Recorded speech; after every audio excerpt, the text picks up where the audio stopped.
इसमें आपको बहुत मजा आने वाला है। किला बोल रहा हूँ।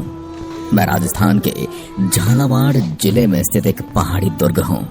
सब तरफ पानी होने की वजह से मुझे जल दुर्ग के रूप में भी जाना जाता है। मैं राजस्थान का एक ऐसा किला हूँ जिसको बिना किसी नींव के बनाया गया है। मुझे सीधा नुकीली पहाड़ी पर बनाया गया है। मैं काली सिंध और आहू नदी के संगम पर बना एक बहुत ही अद्भुत और आकर्षक किला हूँ। मैं अपने अंदर कई वीर गाथाएं और दुख से भरे हुए क्षण समेट कर बैठा हूँ। मैं एक और मेरे साहसी और गौरवमय इतिहास के लिए गौरवान्वित महसूस करता हूँ, तो दूसरी ओर हजारों महिलाओं द्वारा अपनी लाज को बचाने के लिए की गई जौहर की ज्वाला की तपिश आज भी मुझे महसूस होती रहती है। मेरे यहाँ 14 युद्ध और 2 जौहर हुए। एक समय मेरे यहाँ 92 हिंदू मंदिर हुआ करते थे और आपको बता दूं 100 साल का पंचांग भी मेरे यहाँ ही लिखा गया था। मेरा इतिहास काफी रोचक और गौरवमयी रहा है। मेरे ऊपर परमार वंश से लेकर चौहान वंश का शासन रहा और उसके बाद मुगलों का भी शासन मुझ पर रहा। आज मैं मेरे स्वर्णिम इतिहास के कुछ रोचक किस्से आपके साथ साझा करूंगा। साथ ही मेरे यहाँ पर घटित हुए कुछ काले पल भी आपके साथ साझा करूंगा, जो आज भी मेरे सीने में एक खंजर की तरह चुभते रहते हैं। चारों तरफ जल होने की वजह से मुझे एक जल दुर्ग की श्रेणी में रखा गया है। 7वीं सदी में मेरा निर्माण आरंभ हुआ और 14वीं सदी में पूर्ण हुआ। मैं भी कुंभलगढ़ और चित्तौड़गढ़ की भांति एक अभेद्य दुर्ग रहा हूँ। साथ ही मुझे विश्व धरोहर सूची में भी शामिल होने का सौभाग्य प्राप्त है। मैं हिंदू मुस्लिम एकता की अनूठी मिसाल हूँ। यहाँ पर हिंदू देवी देवताओं के मंदिर भी हैं तथा एक सूफी संत मीठे शाह की दरगाह भी है, जहाँ रमजान के महीने में बड़ा मेला लगता है। 21 जून 2013 को 5 अन्य दुर्गों के साथ ही मुझको भी वर्ल्ड हेरिटेज लिस्ट में शामिल किया गया है। मैं झालावाड़ शहर से 13 किलोमीटर की दूरी पर स्थित हूँ। अब आपको मैं मेरे इतिहास से रूबरू करवाता हूँ। मैं दक्षिण पूर्वी राजस्थान में झालावाड़ से 4 किलोमीटर दूर अरावली पर्वतमाला की सुदृढ़ चट्टान पर काली सिंध और आहू नदियों के संगम पर स्थित हूँ। घने और दुर्गम जंगलों के बीच स्थित होने के कारण मैं चारों ओर एक खाई से घिरा हुआ नजर आता हूँ। मेरे ऊपर पहले परमार राजपूतों की एक ब्रांच डोढ़ा राजपूतों का अधिकार था। मेरा निर्माण डोढ़ा राजपूतों द्वारा ही किया गया था। उनके नाम पर ही मैं डोढ़ागढ़ या घुलेरगढ़ कहलाया। 12वीं शताब्दी में डोड़ महाराज बिजल देव के द्वारा मुझे बनाया गया था और तकरीबन 300 साल तक मुझ पर खींची ठाकुर राजाओं के द्वारा शासन चलाया गया। मेरे साथ 14 युद्ध और 2 जौहर जैसी कहानियां भी जुड़ी हैं। साथ ही मैं एक ऐसा किला हूँ जिसके टोटल 3 परकोटे उपलब्ध हैं। आपको बता दें कि सामान्य तौर पर किसी भी किले में 2 ही परकोटे होते हैं, परंतु मुझ में 3 परकोटे हैं।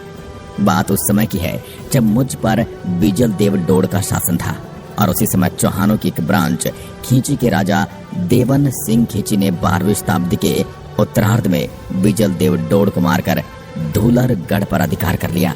उसके बाद से मेरे ऊपर चौहान राजपूतों का अधिकार हो गया और उन्होंने ही मेरा नाम गागरोन रखा।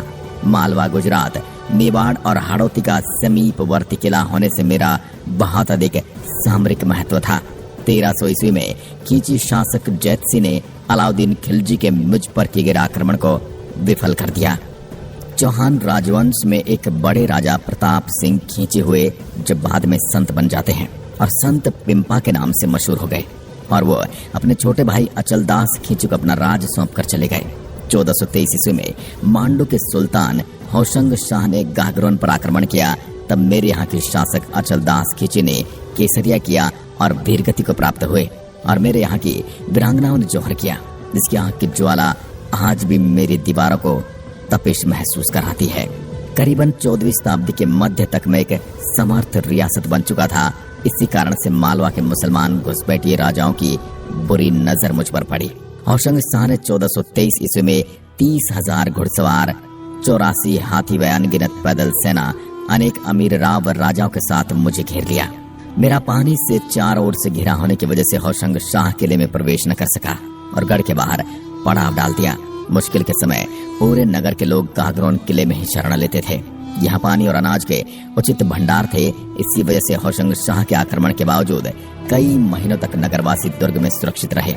अंत में होशंग शाह को पता चला कि नदी से एक मार्ग की सहायता से पानी किले में जाता है। किले में ही अनाज की व्यवस्था है, अतः उसने नदी में गाय का मांस डलवा दिया। दूषित पानी और अनाज की कमी के चलते मजबूरन होशंग शाह से सैन्य शक्ति में कमजोर अचलदास को युद्ध के लिए किले से बाहर आना पड़ा। ये हमले में हार निश्चित थी। इस कारण कायरता के साथ मरने से अच्छा राजा अचलदास ने सेना सहित युद्ध करने का सोचा। दुश्मन सेना संख्या में बहुत ज्यादा थी तो हार निश्चित थी, तो सभी ने साका करने का सोचा और सर पर केसरिया बांधकर मेरे यहाँ से रणबांकुरे दुश्मन सेना पर बिजली की तरह टूट पड़े। इस युद्ध में अचलदास वीरगति को प्राप्त हुए। हालांकि इस युद्ध में दुश्मन सेना के भी कई सैनिक मारे गए थे। राजा अचलदास की हार के बाद मालवा की हजारों स्वाभिमानी महिलाओं ने मुगल सैनिकों के हाथ में आने से अच्छा अपनी जान को निछावर करना समझा और इस प्रकार एक निश्चित दिन सभी महिलाओं ने जौहर कर लिया। इस जौहर में राजपूत महिलाओं के अलावा अन्य जाति की महिलाएं भी शामिल थी। यह मेरे यहाँ का प्रथम साका था। बाद में 1437 ईस्वी में मुझ पर खींची शासक पाल हसनी ने पुनः अधिकार कर लिया। 1444 ईस्वी में मालवा के सुल्तान महमूद खिलजी प्रथम ने एक बार मुझे फिर से अपने अधिकार में लिया। तब किले की महिलाओं ने जौहर किया। ये मेरा दूसरा साका था। उसके बाद महमूद खिलजी ने मेरे में एक और कोट का निर्माण कराकर उसका नाम मुस्तफाबाद रखा। विशाल युद्ध में जब राजा अचलदास की हार